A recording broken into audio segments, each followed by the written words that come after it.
Vamos esperar entrar as pessoas. Boa tarde.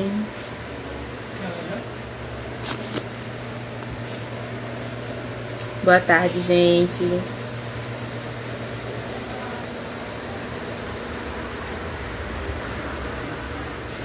Vamos esperar entrar mais pessoas. A nossa convidada entrar também, para a gente iniciar. Olha aí, nossa convidada entrou.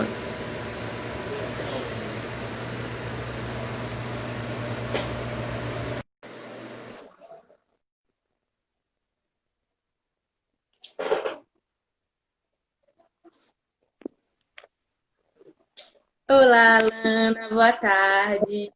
E tá dando pra me ouvir? Tá, tô ouvindo direitinho.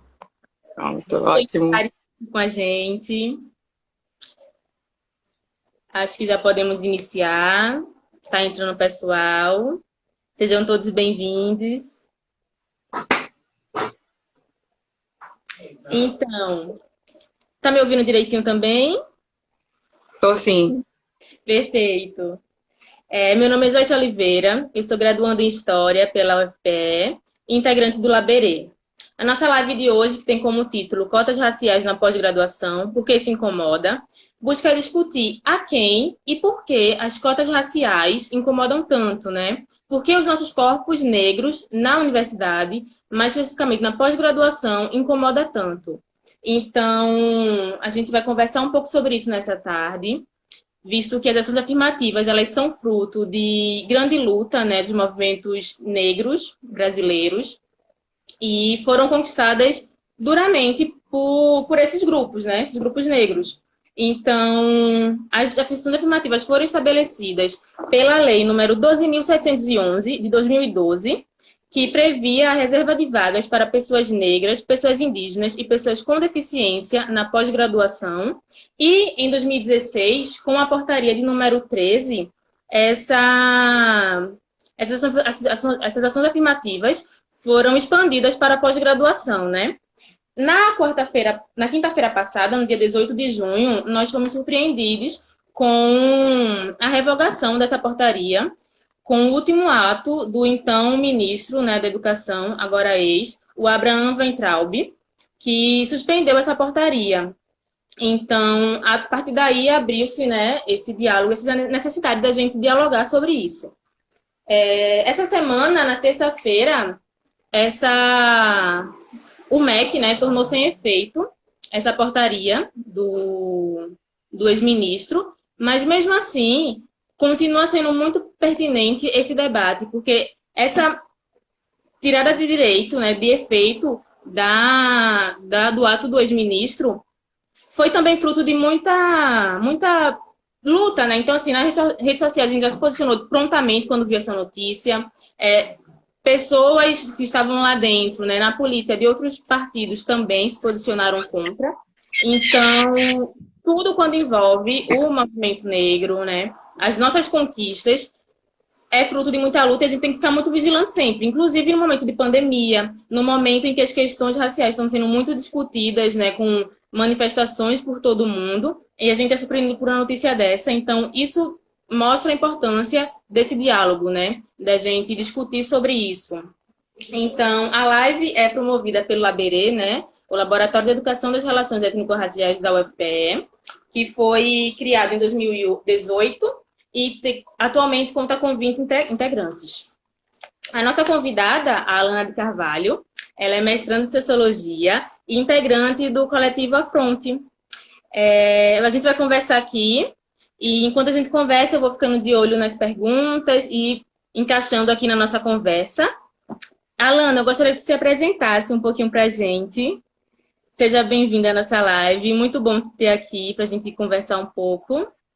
Fala também sobre a sua pesquisa para a gente já saber do que se trata.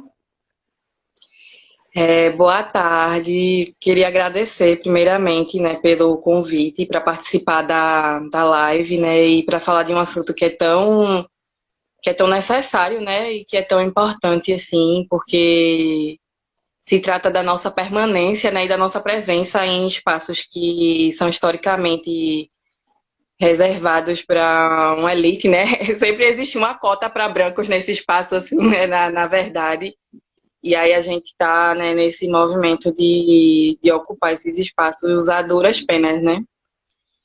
Meu nome é Alana de Carvalho, como o Joyce já falou, né? Eu sou graduada pelo curso de licenciatura em Ciências Sociais, né? Pela UFPE. Estou agora no mestrado em Sociologia e desde a graduação eu pesquiso, né, na área das relações raciais e tendo a universidade, em especial a UFPE, como campo, né, para entender as dinâmicas das relações raciais dentro desses espaços, né?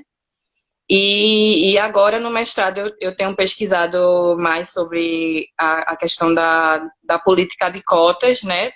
Especificamente a questão das fraudes nas cotas raciais, tentando entender também como é que a política de cotas tem produzido um novo debate, né? Tem trazido alguns novos elementos para o debate das relações raciais no Brasil, né? E a gente, é como se a gente estivesse vivendo um novo momento, né? Assim, existe várias dinâmicas antes da política de cotas e a gente agora tem um novo momento pós-política de cotas, né? Que já insere uma série de outras problemáticas.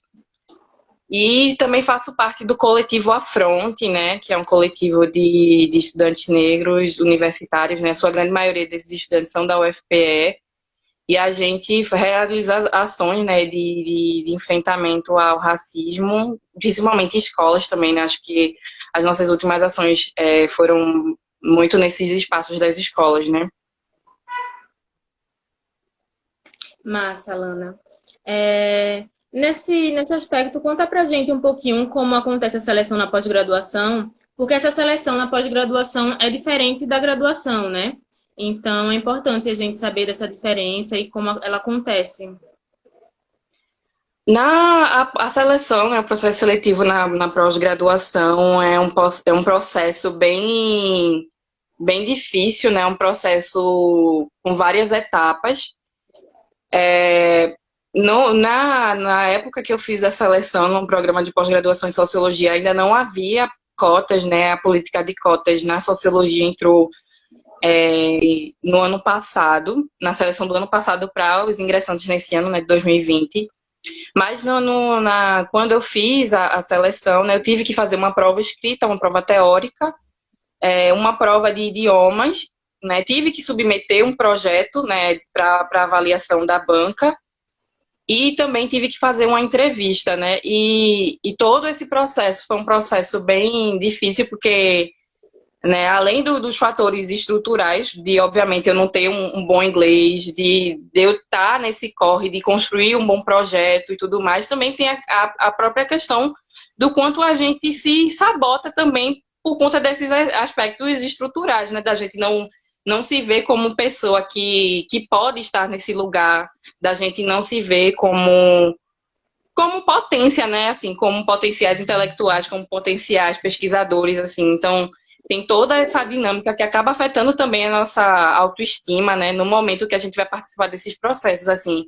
Então, tem todos esses efeitos, né, acho que em relação a nervosismo e tal, acho que todo mundo, né, lida com isso, né, independentemente de cor, enfim. Mas a gente que é preto, a gente acaba enfrentando esses elementos estruturais que afetam diretamente, né, os nossos afetos, as nossas emoções. Então, a gente acaba tendo esse fator complicador aí também, né, nesse contexto.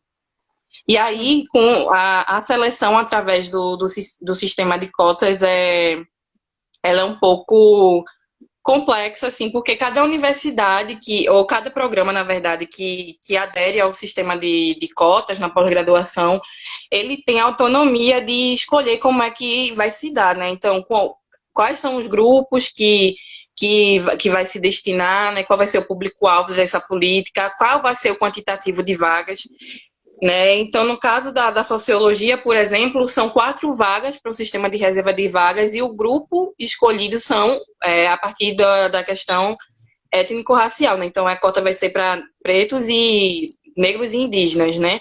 E aí os negros, eles vão preencher um documento de autodeclaração. Os indígenas vão ter que entregar o RANI, que é o Registro Administrativo de Nascimento Indígena. E eles também têm que entregar uma carta por escrita, anexado a esse documento de autodeclaração, dizendo as motivações porque ele se autodeclara daquela forma, né? Como é que ele se percebe como sendo negro, como sendo indígena. Então, esse documento vai anexado junto com os outros documentos da inscrição. Mas, enfim, existem outros programas que, né, se destinam a outros grupos, né? Então, a gente vai ter programas que vai se destinar, né, a pessoas com deficiência, vai ter programas que também, mesmo que sejam poucos, né, mas tem programas também que levam em consideração a identidade de gênero, né, reservando vagas para trans e travestis. Então, cada programa vai estabelecer as suas regras, né, as regras que vão estar vigentes nos seus editais de seleção. E a gente percebe que as ações afirmativas na pós-graduação, esse decreto é de 2016 e hoje, né, 2020, atualmente, muitos programas ainda não aderiram, né? Porque tem essa autonomia, então as universidades ficam muito à vontade para inserir nos seus programas, e os próprios programas também, né? Então, por que tu acha que muitos programas não inseriram ainda? Porque acaba sendo muito difícil a implementação, né? A gente tem o aporte legal, tem lá estabelecido, mas na prática a gente ainda não vivencia. Então, esse decreto de 2016, 2018, você entrou na pós-graduação e ainda não tinha, né, as cotas raciais lá. Então, para a gente refletir um pouco o porquê dessa dificuldade da implementação na prática, né? É um problema real, assim, né, que a gente precisa enfrentar, né? Eu estava dando uma olhada num boletim que foi publicado pelo GEMA, que é um grupo de estudos multidisciplinar em ações afirmativas, que é da Universidade Estadual do Rio de Janeiro. E eles publicaram um boletim no ano passado, e esse boletim tem dados referentes, né, aos programas de pós-graduação de várias partes do Brasil, desde 2002 até 2018, até janeiro de 2018, né? E aí, né, nesses dados, eles mostram que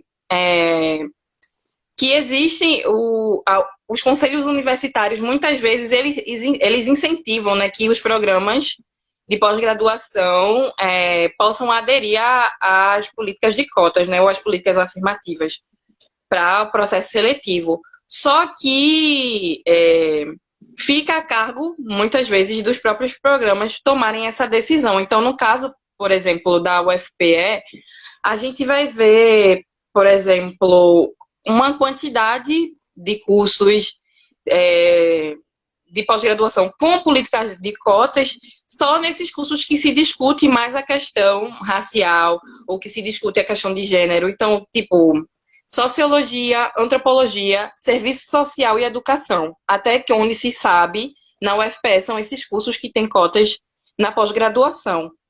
E aí a gente vai ver as engenharias, nessa pesquisa, né, do GEMA, desse boletim, fala que as engenharias são os que têm os menores índices de programas, né, com cotas, e também nos cursos da área de saúde, que também não é nenhuma novidade para a gente, né, que esses cursos eles já são extremamente desiguais na graduação e não é de se esperar que na graduação a coisa vá mudar, né. Então, é muito difícil, né? Acho que tem que ser um enfrentamento que a gente tem que fazer, porque, assim, ao mesmo tempo que tem a questão da autonomia, né, da gestão, e que é um ponto importante, né, já que também nesse contexto desse governo, a autonomia universitária ela é constantemente atacada, né? É bom a gente frisar a importância dessa autonomia, mas é bom a gente também entender o nosso papel para pressionar esses programas, para pressionar, né, no conselho universitário, para que haja a adesão desses programas, né, em relação às políticas afirmativas na pós-graduação, né? Acho que, infelizmente, a gente não tem um outro caminho e a gente realmente precisa aproximar, né? Porque parece que é como se, sei lá, para algumas áreas essas discussões sobre raça, sobre renda, fosse coisa de outro mundo, né? Assim, e aí a gente precisa fazer essa aproximação mesmo e apresentar a partir de dados mesmo, sabe? Eu acho que os dados eles estão aí, eles existem e a gente precisa mudar essa realidade, porque para mim é inconcebível a gente em pleno 2020 ter programas somente com pessoas ricas, brancas, né? Então, assim, é possível que isso realmente esteja acontecendo, né? Em muitos programas de pós-graduação. Então, a gente precisa rever essas questões, né? E assim, nas humanidades a gente ainda consegue ter esse debate, né? A gente consegue dialogar sobre isso. Tem professores, professoras que compram também essa briga para a implantação, né, das cotas, mas aí em outros departamentos a gente não consegue acessar, né? Então, a necessidade de levar esse diálogo para esses outros espaços também, para que seja efetivado na prática, né? A gente tem o decreto, a gente tem a lei, mas é necessário essa implementação, né? Sobre esse processo de ingresso, né, ainda na pós-graduação, a gente percebe que é muito subjetivo, né, porque cada programa vai adotar o seu, muitos programas não adotam, então acaba sendo muito difícil para nós, né, enquanto pessoas negras, acessar esses espaços. Então, como é que tu pensa um pouco essas dificuldades, né? Porque a gente está falando sobre esse acesso, porque esse acesso acaba sendo tão dificultado, né? São vários elementos que estão aí, né? Acho que até dentro das próprias humanidades, né? O processo de adesão às políticas afirmativas são processos muito difíceis, porque demanda muita discussão, né? Demanda conflitos, né? De interesses e de ideias também, né? Em torno do que seria pós-graduação. Quando a gente começou a conversar um pouco antes, assim, né? Sobre essa live, né? E como ela se daria, eu fiquei pensando em muitas coisas que aconteceram, né? Por exemplo, no meu departamento, para que a política fosse implantada. E assim, né, os discursos, né, em torno da meritocracia acabam vindo à tona, né, mesmo nas humanidades, né, então, né, discursos sobre a possibilidade do rendimento cair, ou a possibilidade sei lá, do programa cair de conceito, né, enfim. E aí, tudo isso acaba, de fato, entrando nesse discurso mesmo, né, na tentativa de barrar essas políticas afirmativas e de barrar a nossa presença nesses lugares, né? Eu lembro que, acho que foi, eu estava terminando a graduação, né, em Ciências Sociais, e aí eu já tinha passado, né, na seleção do mestrado, então meio que eu ia emendar, né? Eu lembro que, eu acho que poucos dias antes de eu apresentar meu TCC, o primeiro-ministro, que eu não lembro o nome agora, eu não me recordo o nome dele, o primeiro-ministro, né, do governo Bolsonaro, ministro da Educação, ele fez uma fala onde ele dizia que as universidades públicas brasileiras, elas eram um espaço destinado a uma elite intelectual, né? E, obviamente, essa elite intelectual não tem nem a minha cara nem a sua, né? Dentro do que ele estava pautando. E aí, é engraçado porque nas humanidades, né? Por mais que as pessoas tendam a ter um pensamento um pouco mais tentando fugir um pouco dessas noções elitistas, né, classistas e, consequentemente, racistas em torno de quem pode ou não estar na universidade. Na prática, a gente sabe que as pessoas, em suas atitudes, acabam reforçando de que, de fato, a universidade é um espaço para uma elite intelectual, né? Então, assim, a gente acaba muitas vezes esbarrando nas relações com os professores e, às vezes, com os outros alunos também, a gente acaba tendo certos embates, sabe, nesse sentido, assim, né, das pessoas, da gente ter que estar se afirmando o tempo todo, né, da gente ter que estar, sei lá, da gente fazer um esforço, meio que ter que fazer um esforço maior, sabe, para ser minimamente aceito naquele lugar, para ter um reconhecimento, sabe, então, assim, o desafio é muito grande para a gente da gente nesse sentido, né, e não só para a gente, né, no próprio boletim do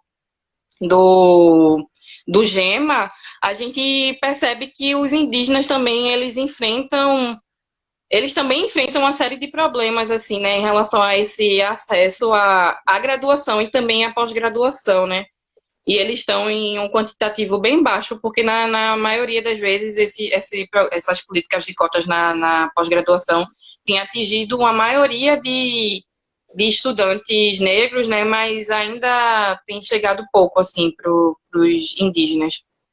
Sim. Então, a gente teve dois comentários aqui que falam nesse sentido também, né? A gente tem essa questão da dificuldade da implementação institucionalmente, né? Então, poucos programas. É um decreto de 2016, mas hoje, 4 anos depois, a gente ainda não tem a maioria dos programas com essas ações afirmativas. Então, isso é um problema. E um outro problema é que os programas que inseriram essas ações afirmativas, a gente não consegue acompanhar, né? Então, o Ivanildo falou aqui, ó. E na pós da UFPS, se a gente sabe dizer algo referente ao que já foi feito, né, em relação às ações afirmativas, que foi o que você falou anteriormente, nas humanidades, né, os cursos que possuem. Então, ele perguntou se já foi feito algum levantamento. E aí, aqui, a Elisama também falou isso, né, que verifica se a necessidade de pesquisas longitudinais que acompanhem estudantes cotistas, porque a gente não tem essas informações, né, Alana? Na graduação, Perfeito, a gente perfeito esse consegue ter comentário. minimamente com a entrada, né? Consegue ver lá no SISU quantos estudantes cotistas entraram. Mas e na pós-graduação? Como é que acontece esse levantamento? Não acontece? Como é que a gente consegue ter acesso a ele? De fato, a ausência desses dados acaba se tornando um grande entrave para a gente traçar as estratégias que devem ser tomadas, né? É, não existem muitas pesquisas em torno do perfil desses estudantes, né? Então, a gente não sabe quem são esses estudantes. Na verdade, a gente sabe na prática, porque a gente está nesses espaços e a gente visualiza quem é que está, mas não existe dados, né? Então, assim, às vezes fica muito. Às vezes fica até um pouco frágil da gente falar, porque a gente não sabe exatamente, em termos quantitativos, quem são essas pessoas, né? E aí falo disso em termos de um perfil socioeconômico mesmo. Então, assim, a ausência desses dados dificulta muito, né? As estratégias que a universidade, que a própria universidade pode tomar, né, em termos de um conselho universitário, para exigir, né, ou para traçar determinadas ações destinadas aos programas de pós-graduação. Então, de fato, é necessário fazer essa pesquisa mais abrangente. Assim, a única pesquisa que eu conheço que tem um apanhado de dados um pouco maior é essa pesquisa do GEMA, esse boletim, mas esse boletim ele fala muito mais dos próprios programas e dos próprios editais dos programas, né? Ele não fala especificamente de quem entrou, de quem participou do processo. Então, né, a gente precisa avançar nesse sentido, né? Dar um passo à frente e se debruçar sobre o perfil dessas pessoas. Quem são essas pessoas, né? Quantas pessoas pretas têm sido beneficiadas por essa política, né? Quantos indígenas? A gente realmente precisa traçar quantitativamente esses perfis para que fique um pouco mais fácil da gente se planejar, né? Fazer planejamentos e entender em que pé está a situação. Até como uma forma também de defesa, né? Mostrar os impactos que estão acontecendo, que é necessário ter acesso a esses dados e até mesmo esse silenciamento, né? Esse abafamento dos dados também já dizem algo, né? Porque não é importante que eles estejam aí para a gente saber, né? Do que tá os efeitos, né? Os resultados que eles estão trazendo para a gente. Então, é muito importante, né? Nesse sentido também, Alana, que a gente está visualizando, que foi esse susto, né, com a revogação da portaria, agora ela já se tornou sem efeito, mas somente essa revogação já passou um recado muito grande para a gente, né? As cotas raciais na pós-graduação, as ações afirmativas no geral, incomodam bastante. Então, acho necessário também a gente refletir o porquê que elas incomodam tanto, né? O porquê que, na primeira oportunidade, a gente tem esse direito retirado da gente, né? E é um direito que foi tão duramente conquistado, então acho necessário também a gente começar a pensar sobre isso, né? Então, fala um pouquinho pra gente o que é que tu acha sobre essa revogação, né? Que pegou a gente de surpresa, mas não tão de surpresa assim, porque a gente já vem sofrendo ataques à educação há um tempo, né? Essa revogação e depois essa volta atrás é prova do que tem acontecido nesse governo, né? Que o pessoal não sabe direito, né? Não sabe direito, não sabe o que estão fazendo, né?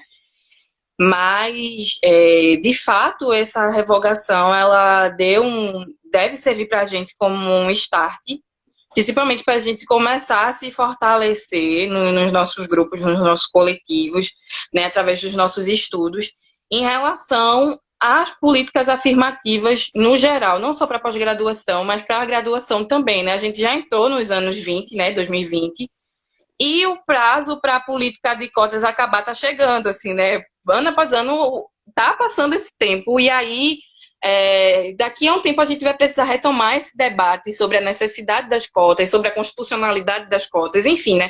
Toda essa questão vai vir à tona novamente, e a gente também está num contexto de ascensão do autoritarismo, do fascismo, do conservadorismo. Então, assim, a gente precisa já estar um pouco mais fortalecido em relação a isso, porque vai ser um embate muito grande. A gente sabe que as políticas afirmativas têm, de fato, produzido uma mudança no perfil dos estudantes, mas a gente ainda não chegou, a gente ainda não atingiu ao que a gente realmente acha que é importante atingir, né? A gente vê a questão do ingresso, mas, assim, como é que os estudantes, de fato, têm permanecido na universidade? Eles têm permanecido, eles têm conseguido concluir esses cursos, né? Então, assim, essas questões ainda estão em aberto, né? E a gente ainda não chegou nas resoluções que a gente deseja. Então, é necessário a gente ter isso em mente, né? E em relação a essa revogação, assim, a política de cotas, desde o seu início, assim, já teve uma série de pessoas, né, de intelectuais, inclusive, até das ciências humanas, se colocando contra, né, colocando as cotas como algo que, de certa maneira, reforça o racismo, enfim. Mas a gente sabe que, na verdade, o que tem por trás de tudo isso é a manutenção de um projeto de poder mesmo, né? De permanecer o mesmo perfil, o mesmo padrão de estudantes, né, que é essa tal elite intelectual que o primeiro-ministro falou lá, né? Então, assim, a política de cotas serve para a gente ressignificar, né,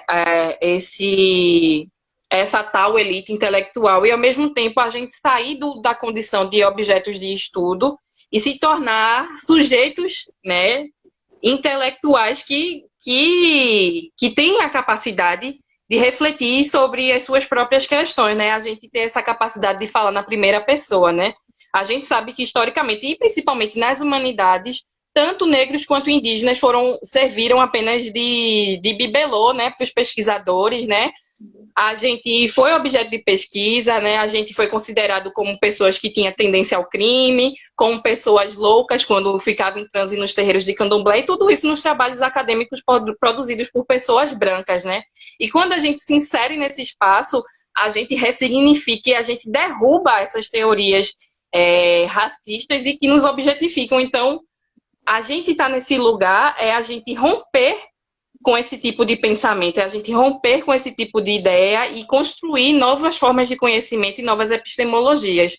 Então, é por isso que essa revogação, ou não ter a política de cotas nos programas de pós-graduação, né, essa ausência desse debate em alguns programas, principalmente nessas áreas de prestígio, né, da saúde, né, nas engenharias, é um projeto político que a gente precisa fazer o enfrentamento para derrubar e, vai ser um enfrentamento constante que vai começar desde da pessoa que entrou na graduação e a gente fazer o acompanhamento dessa pessoa, sabe? A gente tem que traçar estratégias, né, e tomar ações mais radicais para que isso se torne, né, para que essa mudança se torne de fato mais significativa, né, não seja pontos isolados, como no caso da UFPE, né, um programa ou outro tem a política, né, um programa ou outro tem uma quantidade maior de estudantes negros, então a gente precisa alargar esse tipo de prática, né, essas ações e fazer com que esse debate chegue em outros espaços, né, onde as pessoas, de certa forma, né, tem uma má vontade para fazê-lo, né? Sim.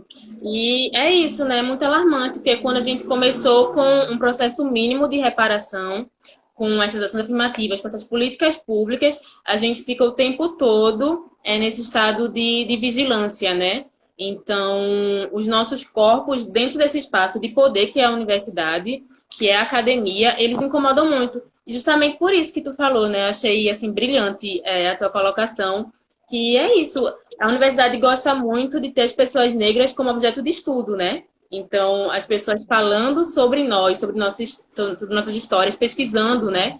Sobre a gente. Mas quando a gente começa a fazer isso, isso começa a incomodar muito. Então, é realmente esse projeto de poder e que torna a academia um espaço muito violento, né? Porque a gente vai sentindo isso nas nossas vivências. Então, você já passou pela graduação, está agora na pós-graduação, e a gente vai vivenciando isso de uma forma muito, muito pesada, né?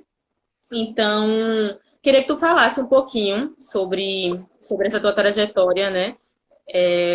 Na pós-graduação principalmente, porque assim, quando a gente pensa no acesso, é muito importante a gente pensar nesse acesso. Então, a partir do momento que a gente consegue entrar lá, se a gente consegue entrar lá com as cotas raciais, ótimo. Mas é necessário a gente pensar também na permanência, né? Como é que a gente faz para permanecer lá? Como é que a gente faz para se fortalecer enquanto grupo, para não permanecer lá sozinho, isolado, mas para permanecer se fortalecendo. Eu queria que tu falasse um pouco sobre isso, sobre as dificuldades da permanência na pós-graduação, né, que é o ambiente que você está ocupando agora, e nessas dificuldades mesmo, né, como é essa vivência e como você percebe isso. Na verdade, né, quando a gente pensa a questão da trajetória, né, e pensa relacionado a essas dinâmicas da conjuntura atual, né, a gente pensa que, né, a revogação ela é só a pontinha do iceberg, né, que está ali de fora, mas existe todo um problema que já está ocorrendo, né, que é a questão dos cortes de bolsa, né, dos cortes orçamentários aos programas de pós-graduação.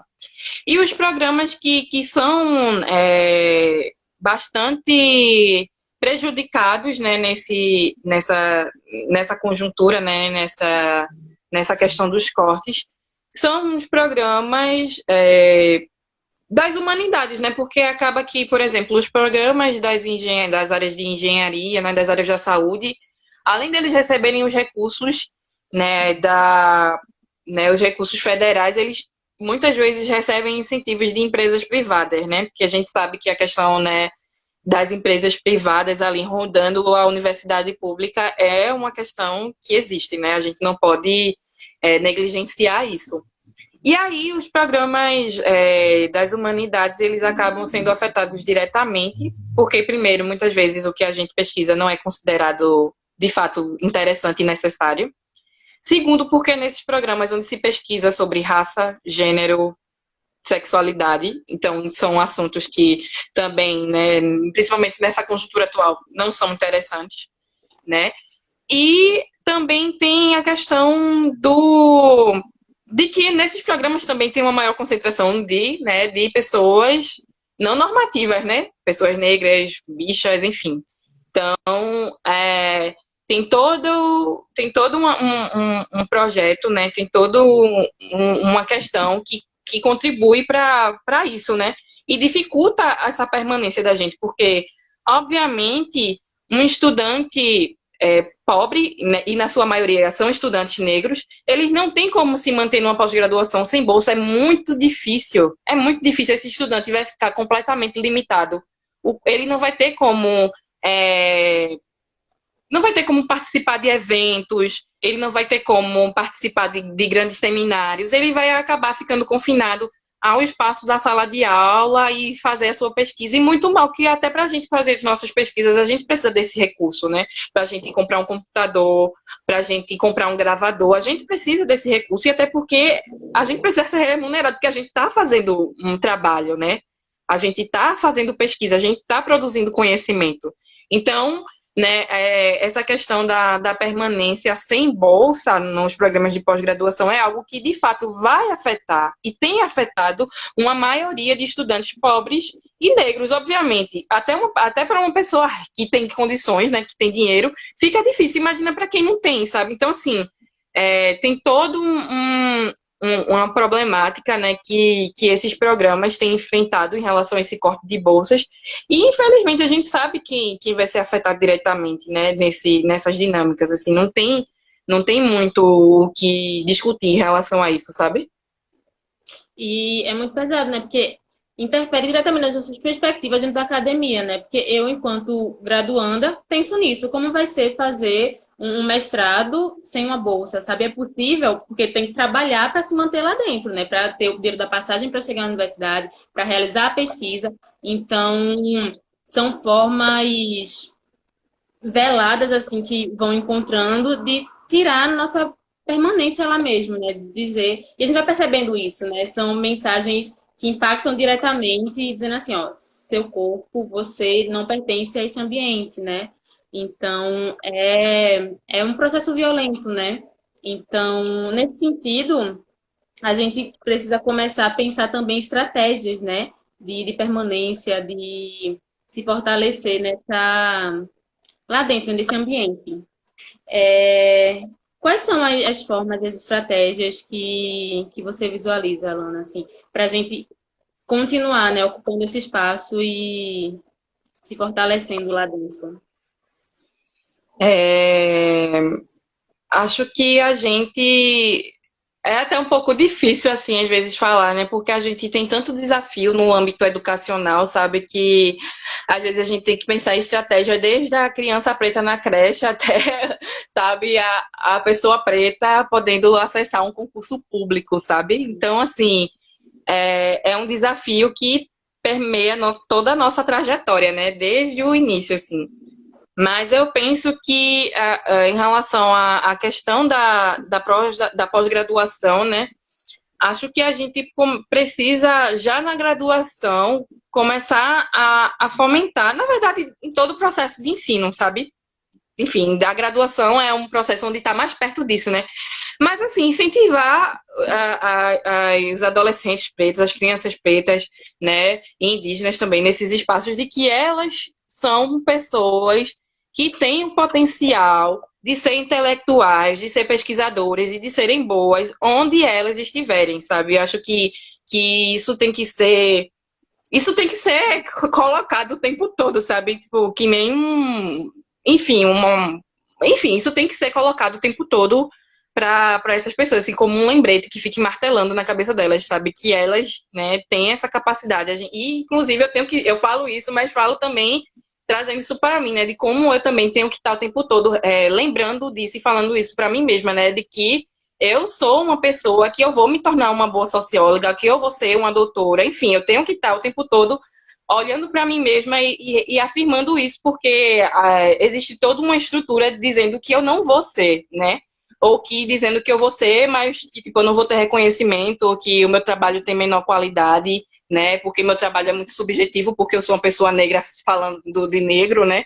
Então, assim, a gente tem esse desafio e a gente precisa, né, se apoderar desse lugar, né? E dizer, eu estou aqui e eu vou estar aqui enquanto eu quiser estar aqui, né? E a gente também precisa fortalecer ações de fortalecimento entre a gente, né? Pensando que, né, a gente precisa, primeiro, né, valorizar esses grupos de pesquisa, né, voltados para a questão das relações raciais dentro da universidade. Então, tipo, o próprio Laberê, o NEAB, né, e outros espaços, outros grupos, o GEPAR também. A gente precisa fortalecer esses espaços, divulgar esses espaços para os estudantes, né, para que eles saibam que esses espaços existem e que eles podem encontrar nesses espaços um apoio, né, uma base, um espaço de fortalecimento dentro da universidade também, né, além dos coletivos também, né, existem, né, tem o coletivo Afronta, tem o coletivo Cara Preta, tem o próprio Geo Raça da Geografia agora, enfim, existem grupos que estão nessas, né, dinâmicas tentando fazer um fortalecimento desses estudantes, né? E também a gente precisa trazer algumas ações pro plano prático, assim, né? De se ajudar no sentido prático para que a gente possa participar dessas seleções em pé de igualdade, né? Acho que não trazendo essa questão da competição para o lado do individual, mas essa competição existe no âmbito coletivo, né?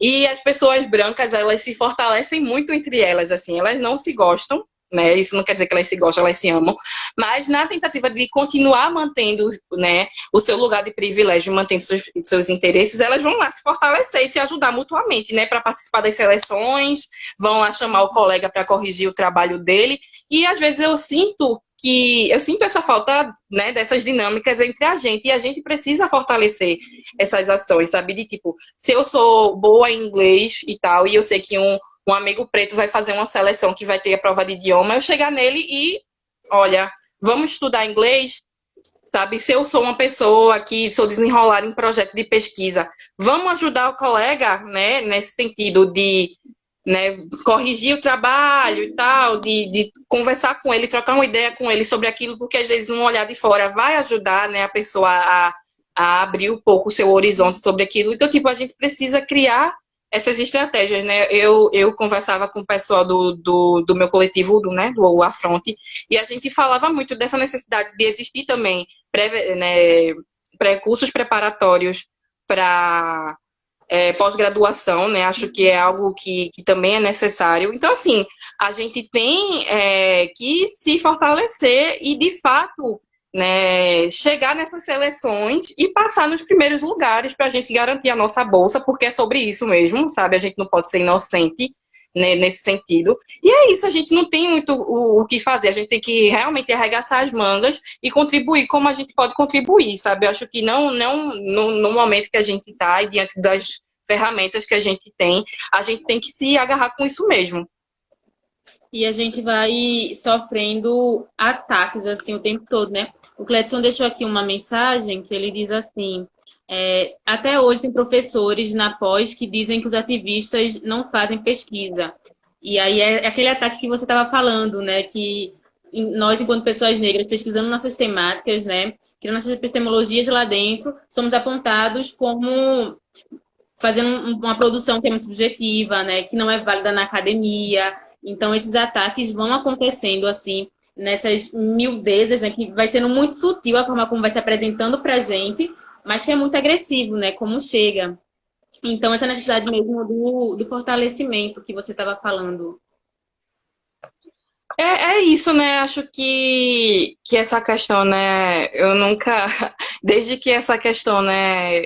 A questão das cotas, né? A própria questão da bolsa começou a fazer parte da realidade do meu programa, né? Que até então isso não era muito um problema para eles, porque não tinha um quantitativo tão grande de estudantes negros, e esses estudantes negros estão chegando. E eu nunca ouvi tanto uma palavra quanto a palavra essencialismo, né? Quando a gente trazia a questão do problema, vocês estão essencializando, né? Vocês estão, né? Estão com muito essencialismo em relação ao tema. E é isso, né? Essas pessoas, elas inventam diversas formas, diversas estratégias para deslegitimar a nossa fala, né? Tanto deslegitimar a nossa pesquisa, quanto deslegitimar os nossos questionamentos em relação a próprias dinâmicas inerentes ao programa, sabe? Então, assim, o enfrentamento é constante e a gente precisa tomar consciência disso, primeiro entendendo que a presença da gente, ela é uma ruptura, né? Ela vai inserir rupturas que muitas vezes esses professores e esses outros alunos, eles não estão preparados para enfrentar. E a gente precisa fazer isso, né? Eu penso na sociologia mesmo, né? A sociologia tem um cânone, né? De sociólogos brancos, né? E na mesma época existia o Dubois produzindo pesquisa nos Estados Unidos sobre a questão do negro, né? E ele não entra no cânone da sociologia, né? E ele pesquisava, né? E já que a sociologia diz que, né, que se debruça sobre os problemas da modernidade, o racismo não é um problema da modernidade, sabe? O racismo não é um problema do capitalismo também. Então, o fato deles escolherem não colocar o Dubois no cânone das ciências sociais, no cânone da sociologia, é uma postura política, E é uma postura subjetiva branca, entendeu? Então a gente precisa entender que esse postulado de objetividade que os brancos ficam impondo para a gente não existe, é a subjetividade deles, que eles acham que é chique, que é superior, e a gente vai colocar as nossas pesquisas, a gente tem que colocar para dentro mesmo, a gente tem que continuar produzindo o que a gente tem produzindo e continuar produzindo com qualidade, que é o que a gente tem feito, mesmo com todas essas tentativas de quebrar a gente, né? De deslegitimar a gente tem.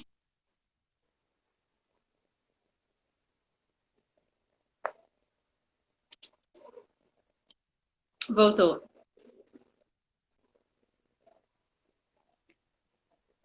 Tá travando um pouquinho. Deixa eu só. Agora. Pronto, acho que voltou. Agora. Pronto, mas deu para escutar o que eu falei, não foi? Deu sim. Essa questão de enfrentamento mesmo, né? Porque assim, as pessoas negras sempre falaram, sempre estavam pesquisando, só não éramos ouvidos, né? Agora está conseguindo fazer isso. E acho que esse acesso, né, à universidade, essa permanência lá dentro, fazendo essas pesquisas, está ajudando muito nisso, né? E achei muito importante, assim, essas tuas dicas sobre enfrentamento, né? Então, a questão de se envolver nos laboratórios, né? Nos núcleos de pesquisa afrocentrados da universidade, porque nossa caminhada lá dentro acaba se tornando muito solitária, né? Então, se envolver nesses grupos fortalece bastante, né? Aquele aquilombamento lá dentro e a questão também dos pré-vestibulares, que agora está vendo muitos pré-vestibulares comunitários para entrar na graduação. E você falou da questão também de acontecer essa preparação para pós-graduação, né? A ser assim, muito, muito necessário, que a gente precisa realmente se organizar para se fortalecer e continuar lá dentro. E agora, já se encaminhando para o final, assim, que a gente está vivendo um momento que também agrava mais a situação, né? Que é esse momento de pandemia. Então, a gente não sabe como é que vai ficar a seleção para pós-graduação, quando tudo isso voltar. E como é que está acontecendo a nossa preparação, né? Preparação dos nossos e das nossas para acessar esse espaço.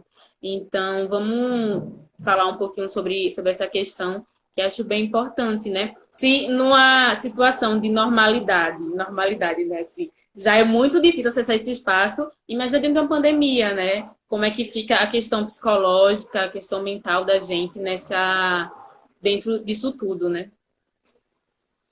E além das questões mentais, né, e emocionais, tem a própria questão estrutural, né? Assim, muitos estudantes sem a universidade não têm acesso a computador nem de internet de qualidade para poder estar estudando, né, para poder estar se preparando para esse processo.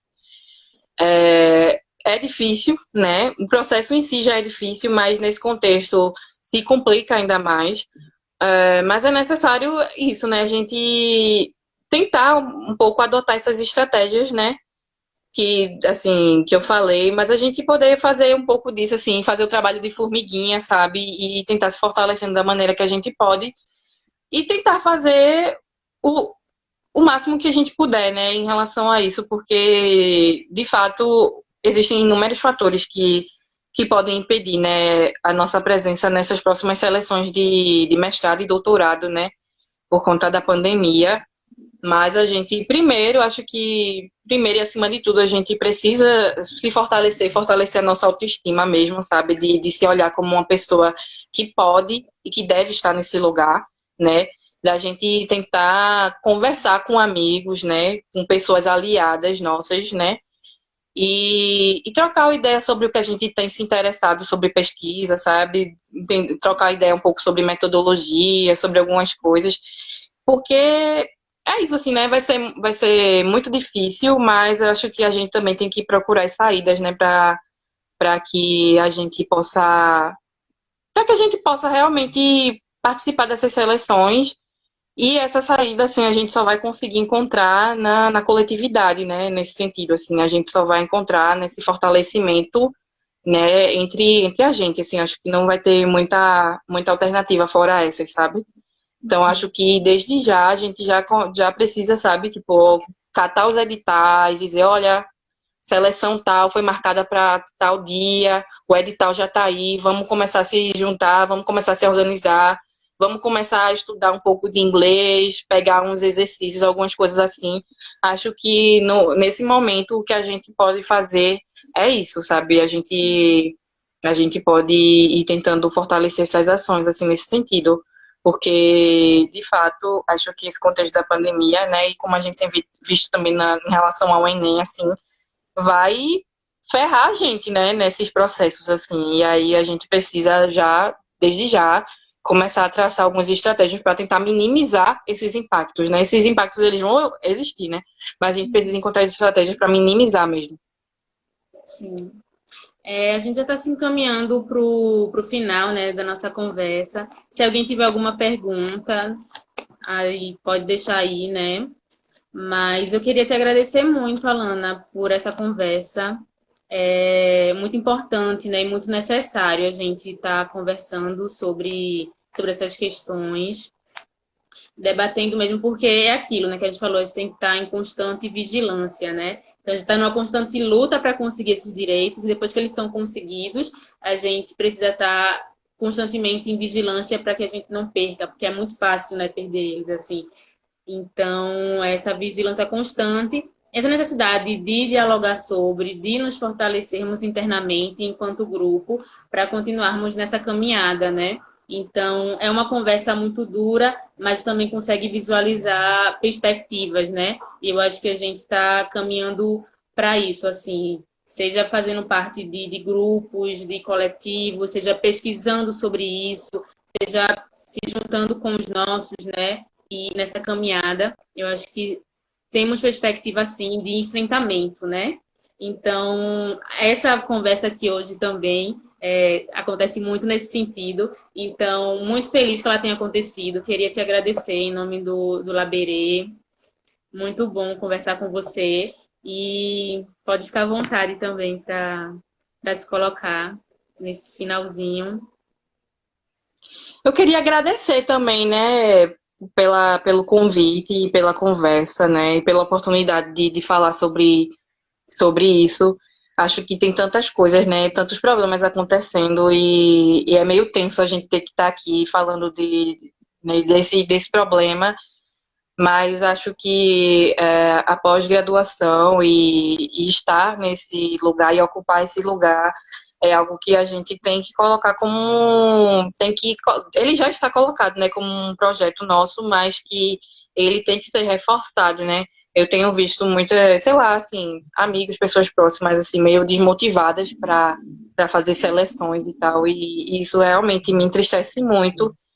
E a gente precisa, de fato, se apropriar desse lugar, né? E entender que a nossa presença nesse lugar é uma potência de transformação, né? A gente carrega no nosso corpo, né, e no nosso discurso um potencial de transformação. Então a gente precisa ter isso em mente, né? E precisa se apropriar disso positivamente para que a gente consiga forças, né?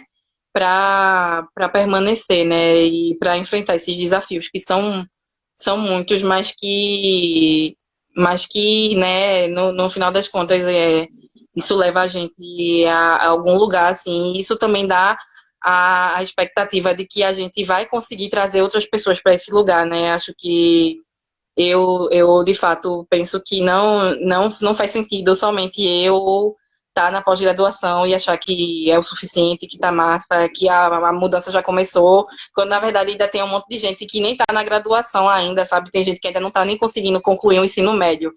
Então, assim, não dá, né? Acho que a gente só faz sentido para mim estar na pós-graduação, saber que eu vou conseguir arrastar mais um meio bocado comigo e assim sucessivamente, sabe? Então, acho que a gente precisa estar nesse enfrentamento mesmo, e principalmente em relação às políticas afirmativas, né? A gente realmente precisa estar sempre, realmente, como você falou, vigilante e precisa estar sempre nesse processo de defesa mesmo, né? E isso a partir de ações, né? Tem a questão do discurso que é importante, mas fazer ações realmente que tem um impacto nisso aí. E você falando agora, eu lembrei, tem a música, né, da Bia Ferreira, que é A Cota Não é Esmola, que ela vai falar sobre essa questão das afirmativas, e aí tem uma parte da música que ela fala que nascem milhares dos nossos cada vez que o nosso cai.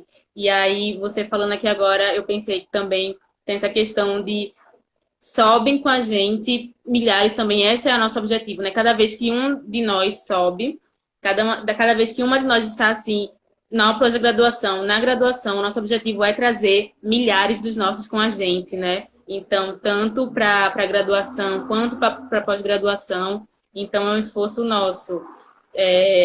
Nas nossas pesquisas, né? Nas nossas licenciaturas. Então, não faz sentido subir sozinhos, né? A gente quer realmente trazer os nossos e as nossas com a gente. Então, é isso. Agradeço também a todo mundo que estava aqui com a gente assistindo. Muito, muito importante esse debate, muito importante ter vocês aqui. É, só gratidão mesmo. E é isso, gente. Tchau. Tchau, tchau, gente. Um cheiro para vocês.